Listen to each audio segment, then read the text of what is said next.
A strong earthquake hits Croatia this week. 2 strong earthquakes hit Croatia in 2020. The magnitude is 6.3. The number says how strong an earthquake is. The highest possible number is 9.5. The earthquake happens near the town of Petrinja. Most of the buildings in the town fall down. 5 people die. Authorities evacuate a hospital in the nearby city of Sisak. People in other European countries can feel the earthquake too. People feel it in Italy, Hungary, and Austria.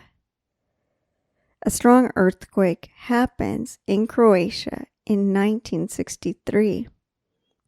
It kills more than 1,000 people.